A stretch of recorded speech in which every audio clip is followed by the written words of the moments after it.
Hey guys, life is keeping me extremely busy at the moment, but I did prepare this little pre-recorded video for you, so I hope you will enjoy this, and I hope to be able to make proper videos in 1 or 2 weeks. Until then, have a great time, and yeah, enjoy the video. Bye bye.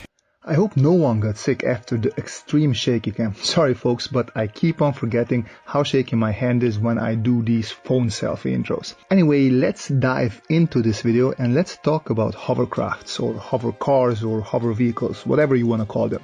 I did this around the same time I did the previous hover truck drawing. Actually, I'm pretty sure I did this sketch before that because I did a couple of digital hover vehicles in a row, and after those I wanted to do a traditional sketch, and that's how the truck was born. Anyways, let's talk about this here hover car, which, if I recall correctly, I modeled it off of an old school Jeep or some sort of all-terrain vehicle. I did my favorite thing here, which is just think and design along the drawing process. This is especially easy during digital sketching because I don't have to constantly redraw the same truck for minor adjustments, and I also don't have to be afraid of ruining the paper in case of the constant erasing. Here I just draw what I want, and if I don't like it, I can delete the unwanted parts and just reiterate on the go. And this is exactly what you saw on the front hover engine parts. I'm trying to force myself to not just draw vehicles without any context, so towards the end of the sketching phase you could see me starting to draw in a couple of engineers working on this vehicle. This is far from having a proper context around the car that I would like, but at least it is one step closer. As much fun as it is to create these vehicles, I tend to look back at them and find them very sterile. That is why I have this want to try and slowly bring in more environmental elements around these vehicles.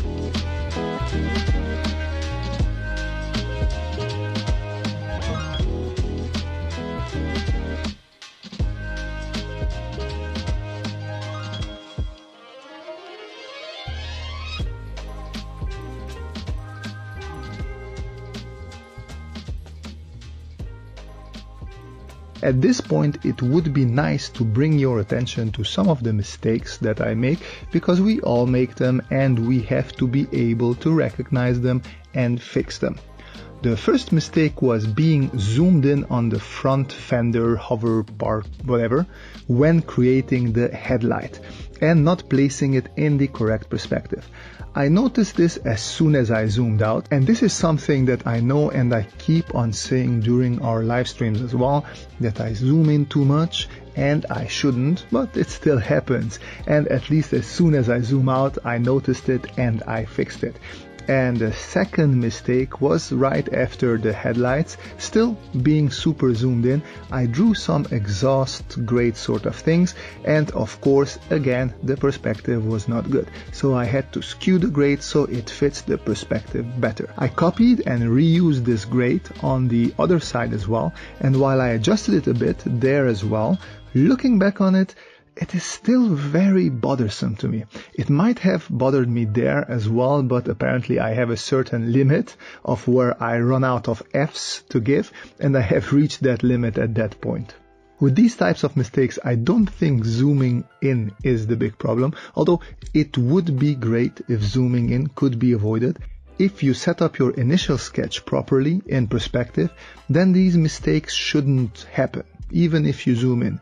In this case, since my initial sketch was very rough, I should have taken the time and made a secondary sketch to clarify some of these details before I jump in the final line part of the process. But I guess I was in a hurry.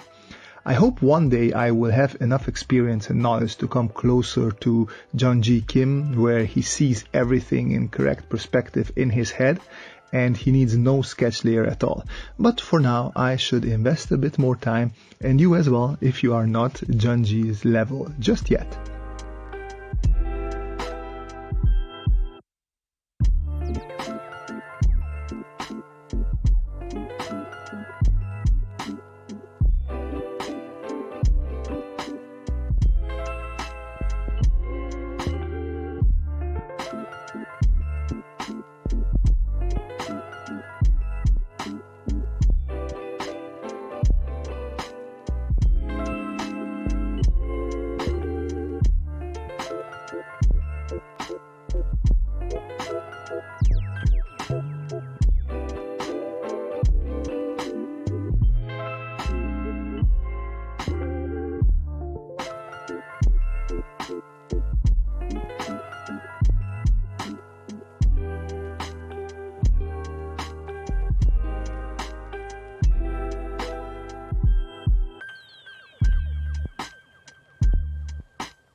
So why so many hovercars? And why so many retrofuturistic hovercars?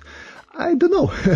I always was fascinated by the future. I love documentaries, sci-fi shows, and everything that had to do with imagining what the future might hold.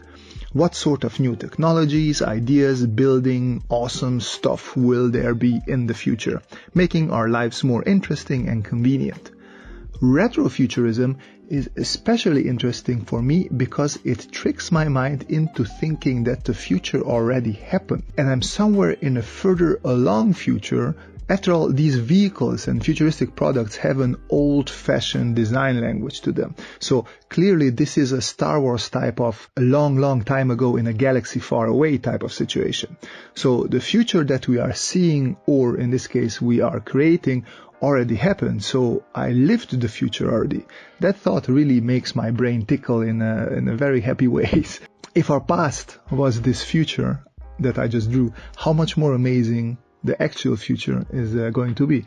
I guess that's something that really catches me with retrofuturism. But since we already lived that futuristic past, these vehicles might be prone to breaking down, and that is why we have the crew of engineers taking care of it.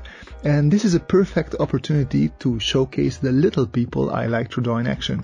You already saw how I like to approach simplified heads in one of my previous videos. Well, these are those heads together with bodies. Since I'm not that good with anatomy, and I know people would recognize many mistakes if I would try to draw anatomically correct people, I just try to bypass that problem by stylizing my figures.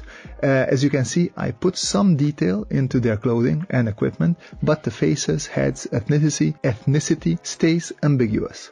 The main focus is and should be on my vehicles, because that is my strength. So these little figures give good context around my vehicles without taking away from the focus. Of course, these will not work everywhere, but due to my cartoony style, I can fit these in quite often into my sketches. And most importantly, I really love giving these little characters something to do. It's fun coming up with all the little details and motions that they are doing.